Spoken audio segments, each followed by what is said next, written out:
Hello students, हम लोग chapter पढ़े कोशिका यानी कि सेल। और आज की क्लास में हम लोग कोशिका के संरचना के बारे में यानी उसके स्ट्रक्चर के बारे में बात करने वाले हैं। तो हेडिंग में दे देता हूं यहाँ पे कोशिका की संरचना। कोशिका की संरचना, देखिए कोशिका का जो निर्माण होता है वह भिन्न प्रकार के घटकों से होता है। यहाँ जो देख रहे हैं आप, कोशिका भित्ति, प्लाज्मा झिल्ली, माइटोकॉन्ड्रिया, केंद्रक, क्रोमोसोम, गाल्गी उपकरण, कोशिका द्रव, ये सब जो देख रहे हैं इन सभी घटकों के द्वारा ये जो घटक देख रहे हैं, ये जो कोशिका भित्ति, प्लाज्मा झिल्ली, ये सब जो देख रहे हैं ये आपके कोशिकांग कहलाते हैं, यानी कोशिका के अंग। कोशिका के अंग यानी कोशिकांग। तो यहाँ दो चित्र आप देख रहे हैं। चित्र ए में जो देख रहे हैं ये आपकी जंतु कोशिका है, और ये बी में देख रहे हैं ये पादप कोशिका यानी कि पेड़ पौधे। ठीक है, तो उसी का मैंने यहाँ पर एक एक कोशिका लिया हुआ है। ठीक है, इनके अंदर ये पाए जाने वाले जितने भी आप कोशिकांग देख रहे हैं, इन कोशिकांगों के कार्य भिन्न भिन्न हैं। सबके कार्य बटे हुए हैं, सबका क्या काम है वो सबके बारे में भी हम लोग एक एक करके पढ़ेंगे। ठीक है, ठीक है। और ये जो एक कोशिका का निर्माण हो रहा है इन सभी कोशिकांगों के मिलने से होता है। ठीक है, और इन कोशिकांगों के कारण ही ये कोशिका जीवित रहती है। अगर इनमें से सभी कार्य अगर सुचारू रूप से नहीं करें तो ये कोशिका जीवित नहीं रह सकती है, मर जाएगी। ठीक है, यानी कि जीवन जीने के लिए हमारा जीवन की जो संरचना है वो किसके द्वारा हुई? कोशिकाओं के द्वारा हुई। और कोशिकाएं किससे बनी हुई है? इन कोशिकांगों से बनी हुई है। और ये कोशिकांग अलग अलग प्रकार के कार्यों को संपादित करते हैं और अलग प्रकार के कार्य करते हैं, और जिसके कारण ये कोशिका जीवित रहती है। ठीक है, अच्छा, अगर हम लोग कोशिका की संरचना की बात करें तो उसके अध्ययन को सहज और सरल बनाने के लिए हम लोग प्रत्येक कोशिका को 3 भागों में बांटेंगे। पहला भाग होगा ये जो ऊपर वाली झिल्ली होती है जिसे कोशिका झिल्ली बोलते हैं। कोशिका झिल्ली बोलिए, ठीक है, या प्लाज्मा झिल्ली भी कह सकते हैं। कोशिका झिल्ली बोलिए या प्लाज्मा झिल्ली। ठीक है, जो ऊपर जो सबसे ऊपरी झिल्ली, पतली झिल्ली जो देख रहे हैं वो कोशिका झिल्ली कहलाती है। इसके अंदर ये जो तरल भाग, टोटल जो भाग देख रहे हैं इसको कहते हैं कोशिका द्रव्य। कोशिका द्रव, और बीच में जो होता है इसके बारे में हम लोग बहुत बार देख चुके हैं, ये केंद्रक है। उसी तरह से यहाँ जो आप पादप कोशिका में देख रहे हैं इसके अंदर यहाँ कोशिका झिल्ली है, और इसके ऊपर एक कड़ा आवरण होता है जिसे कोशिका भित्ति कहते हैं। ये सिर्फ पादप कोशिका में ही पाया जाता है, जंतु में नहीं। ठीक है, कोशिका भित्ति भी होती है। ठीक है, देखिए इस प्लाज्मा झिल्ली के ऊपर यानी कि कोशिका झिल्ली के ऊपर एक कड़ा आवरण वाली झिल्ली होती, भित्ति होती है जिसे कोशिका भित्ति कहते हैं। ये सिर्फ पादप में अंदर होता है, जंतुओं में नहीं होता है। ठीक है, अंदर वाला भाग का ये टोटल भाग आपका कोशिका द्रव हो जाएगा, और ये बीच में ये जो देख रहे हैं आपका केंद्रक हो जाएगा। क्लियर है? यानी कि हम इसके बारे में थोड़ा सा ये लिख सकते हैं कि कोशिका को अध्ययन की सुगमता की दृष्टि, यानी कि आसानी से अध्ययन किया जा सके, सुगमता की दृष्टि से हम इसे 3 भागों में बांट सकते हैं। 3 भागों में बांट सकते हैं। कौन कौन से भाग हो जाएंगे जी? पहला भाग जिसे हम लोग कोशिका झिल्ली कहेंगे, कोशिका झिल्ली कहते हैं। दूसरा भाग जिसे कोशिका द्रव कहते हैं, कोशिका द्रव। ये ऊपर वाला जो आवरण है ये कोशिका झिल्ली हो गया, ये बीच वाले जो तरल टोटल भाग देख रहे हैं ये कोशिका द्रव हो गया। अब इस कोशिका द्रवों में ही ये कोशिकांग पाए जाते हैं। ये कोशिकांग कहाँ होते हैं? ये सब जो देख रहे हैं ये सब किसके अंदर है? कोशिका द्रव के अंदर ही पाए जाने वाले हैं। और तीसरा जो हो गया केंद्रक। केंद्रक भी इसी के अंदर ही ना है जी, केंद्रक। ठीक है, समझ गए? केंद्रक। तो अब एक एक करके हम लोग सबके बारे में अध्ययन करेंगे। ठीक है, यहां देख रहे हैं कि कोशिका झिल्ली के अंदर ही कोशिका द्रव और केंद्रक होता है। कोशिका झिल्ली है और इसी के अंदर एक कोशिका द्रव और केंद्रक इसी में है। ठीक है ना जी? और यही टोटल ये जो अंदर है ये कोशिका द्रव और जो केंद्रक देख रहे हैं, यही टोटल मिलके कहलाता है जीव द्रव्य। जीव द्रव्य। इसीलिए ना मैंने चैप्टर की शुरुआत में ही बताया कि जो कोशिका होती है वो किसकी बनी होती है? जीव द्रव की बनी होती है, प्रोटोप्लाज्म की बनी होती है, प्रोटोप्लाज्म की बनी होती है। जो कोशिका होती है किसकी बनी होती है? प्रोटोप्लाज्म की बनी होती है। तो चलिए हम लोग आज की क्लास में सिर्फ हम लोग कोशिका झिल्ली यानी कि प्लाज्मा मेम्ब्रेन कहिए, आप ये भी कह सकते हैं प्लाज्मा झिल्ली भी कह सकते हैं, कोशिका झिल्ली भी कह सकते हैं, प्लाज्मा मेम्ब्रेन भी कह सकते हैं, इसी के बारे में बात करते हैं। चलिए तो देखते हैं पहले कोशिका झिल्ली के बारे में। कोशिका झिल्ली, ठीक है, इसको प्लाज्मा मेम्ब्रेन या प्लाज्मा झिल्ली भी कह सकते हैं, प्लाज्मा मेम्ब्रेन, ठीक है। चलिए देखिए कोशिका झिल्ली जो होती है, देखिए ये जो आप चित्र देख रहे हैं ये जंतु कोशिका का ही है, लेकिन ये इलेक्ट्रॉन जो सूक्ष्मदर्शी है, इलेक्ट्रॉन सूक्ष्मदर्शी उससे लिया गया है, तो इसीलिए इसमें कोशिकांग थोड़े बड़े बड़े और बड़े आकार का आपको दिखाई दे रहे हैं और स्पष्ट रूप से ये चित्र आपको दिख रहा है। देखिए कोशिका झिल्ली जो होती है सबसे बाहरी चारों तरफ से एक बड़ी, बहुत बड़ी, ये चारों तरफ से घेरी हुई जो पतली झिल्ली देख रहे हैं, एक बहुत पतली और मुलायम लचीली झिल्ली होती है जो अर्धपारगम होती है, यानी कहने का मतलब कि इसके अंदर तरल पदार्थ बाहर आ जा सकते हैं आसानी से, ठीक है ना। ये ऐसे आप इसे कह सकते हैं पारगम भी होती है, पारगम भी होती है, ठीक है, इसको पारगम झिल्ली कह सकते हैं, अर्धपारगम या पारगम झिल्ली आप इसे कह सकते हैं, ठीक है। तो ये जो झिल्ली होती है, यह झिल्ली लिपिड और प्रोटीन की बनी होती है। एक्चुअल में अगर आप इलेक्ट्रॉन सूक्ष्मदर्शी देखेंगे तो ये दोहरी परत वाली झिल्ली दिखाई देगी। तो इन ये दो परत दिखाई देंगे, वो दोनों प्रोटीन की परत होती है और उसके बीच में एक परत होती है लिपिड की रहती है, ठीक है। तो इसके बारे में थोड़ा ये सब लिख लेते हैं, ठीक है। तो हम लिख सकते हैं कि प्रत्येक कोशिका के सबसे बाहर चारों ओर एक बहुत पतली, मुलायम और लचीली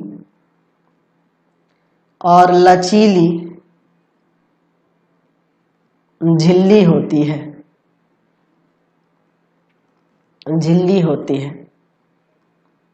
जिसे कोशिका झिल्ली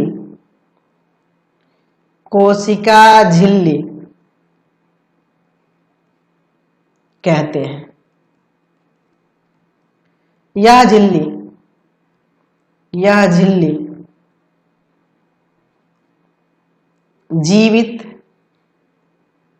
जीवित अर्धपारगम्य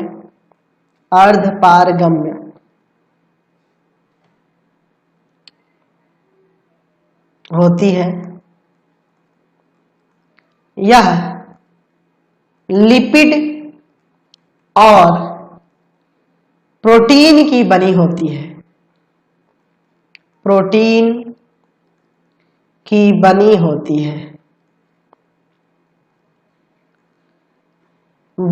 है, ठीक है। इसका काम क्या रहता है? तो एक्चुअल में अगर हम लोग इस झिल्ली के कार्य के बारे में बात करें तो इसके बहुत सारे कार्य हैं। पहला कार्य में हम लोग ये लिख सकते हैं, पहला काम हम लोग इसका ये ले सकते हैं कि ये झिल्ली जो है ना, ये एक सीमित झिल्ली का कार्य करती है, जिसके कारण ये क्या होता है, कोशिका का एक निश्चित आकार रहता है, कोशिका एक निश्चित आकार होता है। तो पहला तो काम ये कि यही हो जाएगा कि यह एक सीमित झिल्ली का कार्य करती है। दूसरा पॉइंट इसमें दे सकते हैं, यह झिल्ली जो क्या करती है, एक निश्चित आकार देती है कोशिका का। यह कोशिका का एक निश्चित आकार बनाए रखने में सहायता करती है,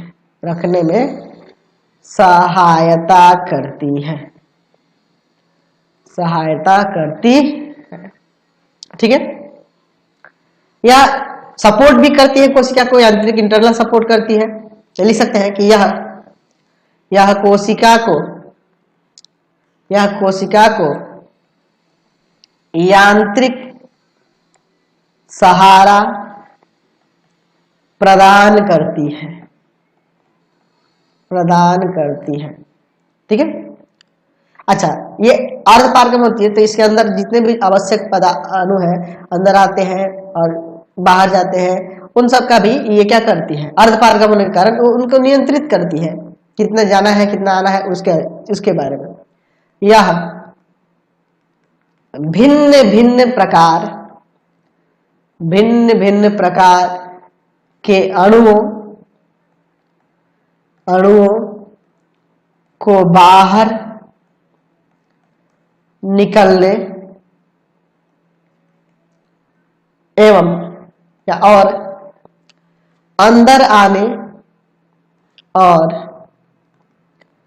अंदर आने में नियंत्रण करती है, ठीक है। चलिए, तो जंतु कोशिका में कुछ आवश्यक पदार्थ होते हैं, उनका भी ये निर्माण करती है। लिख सकते हैं कि जंतु कोशिका में यह किसका सीलिया फ्लैजिला जंतु कोशिका में पाए जाते हैं। माइक्रोविलाई आदि का निर्माण करती है, या उसमें निर्माण में सहायक होती है, आदि के निर्माण में सहायक होती है। तो देखिए झिल्ली का इतना सारा काम है। अच्छा, मैंने ये भी बताया कि जो कोशिका झिल्ली होती है, अगर वही जंतु की जगह हम पादप में चलेंगे तो पादप जगत में जब जाएंगे तो पादप जंतु होते हैं, पादप जो होते हैं, पादप जंतु यानी कि जैसे पेड़ पौधे की बात करें तो उनके कोशिका झिल्ली के ऊपर एक कड़ा आवरण होता है जिसे कोशिका भित्ति कहते हैं। तो चलिए कोशिका भित्ति के बारे में थोड़ा जान लेते हैं। तो चलिए देखते हैं कोशिका भित्ति के बारे में। कोशिका भित्ति, जैसा कि मैंने आपको बताया अभी कि ये आपको जंतु कोशिका के अंदर नहीं दिखने को मिलेगी, सिर्फ पादप कोशिका। देखो इसके ऊपर कोशिका भित्ति है, कहीं नहीं है। वही देखिए यहाँ पे ये जो चित्र देख रहे हैं ये आपकी पादप कोशिका के, और ये ऊपर एक कड़ा आवरण जो देख रहे हैं ये कोशिका भित्ति है। कोशिका भित्ति एक मोटी और कड़े आवरण वाली भित्ति होती है जो चारों तरफ से किसके, जो कोशिका झिल्ली होती है उसी के चारों तरफ रहती है। ये जो होती है किसकी बनी होती है, ये सेल्यूलोज की बनी होती है। ये भित्ति किसकी बनी होती है, सेल्यूलोज की बनी होती है, ठीक है। ये क्या करती है, कोशिका को दृढ़ता प्रदान करती है, मजबूत देती है। वही आप अपने स्किन को देखो, आप एक पेड़ पौधे को छू कर देखो तो वो देखो हार्ड रहता है और आपका स्किन कितना मुलायम रहता है। तो इसी के कारण से पौधे जो होते हैं दृढ़ होते हैं, मजबूत हो जाते हैं। ये अर्धपारगमनी होती है, यानी कहने का मतलब इससे आर पार तरल पदार्थ इधर से उधर नहीं आ जा सकते। ये क्या करती है, कोशिका को निश्चित रूप प्रदान करती है। जाहिर सी बात है हार्ड है तो निश्चित रूप प्रदान करेगी। ये सुरक्षा और सहारा भी प्रदान करती है। ये अंदर जो कोशिका झिल्ली होती है, प्लाज्मा झिल्ली होती है, उस प्लाज्मा झिल्ली की रक्षा करती है और कोशिका को सूखने से भी ये कोशिका भित्ति बचाती है। तो इसके बारे में थोड़ा सा यहाँ लिख लेते हैं। चलिए तो इसके बारे में यहाँ थोड़ा सा लिखते हैं, लिख सकते हैं यहाँ पे कि पादप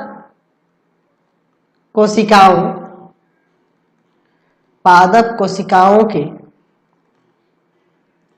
चारों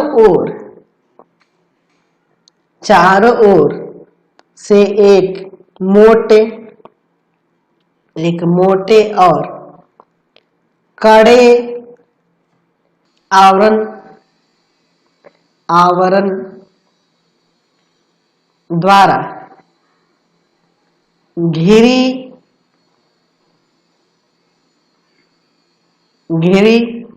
क्या कर सकते हैं, भित्ति को कोशिका भित्ति कहते हैं, कोशिका भित्ति कहते हैं, कोशिका भित्ति कहते हैं। यह सेल्यूलोज की बनी होती है, सेल्यूलोज की बनी होती है, सेल्यूलोज की बनी होती है। ठीक है, एक्चुअल में ये सेल्यूलोज जो होता है जटिल पदार्थ होता है जो दृढ़ता प्रदान करता है कोशिकाओं में। ये क्या करता है, दृढ़ता, मजबूती लाता है। ठीक है, यह अर्धपारगम्य होती है, अर्धपारगम्य नहीं होती है, सॉरी, अर्धपारगम्य नहीं होती है। इस झिल्ली, इस भित्ति का काम क्या है, इसके कार्य के बारे में बात कर लेते हैं। तो कार्य में हम लिख सकते हैं इसका पहला काम तो ये हो जाएगा कि यह निश्चित रूप प्रदान करती है, फिक्स एक साइज प्रदान करती है, कोशिका का रूप एकदम वैसे ही रहता है साइज। यह कोशिका को निश्चित रूप प्रदान करती है, प्रदान करती है। दूसरा, यह कोशिका को सुरक्षा और सहारा, सुरक्षा और सहारा, सुरक्षा और सहारा भी प्रदान करती है, प्रदान करती है। ठीक है, चौथी बात यहां पे आ जाएगी कि यह कोशिका झिल्ली की, कोशिका झिल्ली की, तीसरी बात में होगी, कोशिका झिल्ली की रक्षा करती है और कोशिका को सूखने से बचाती भी है। यह कोशिका को सूखने से बचाता है। ठीक है, समझ गए? तो आज की क्लास में इतना ही रहने देते हैं, अगले टॉपिक पे नेक्स्ट वीडियो में जाएंगे आप।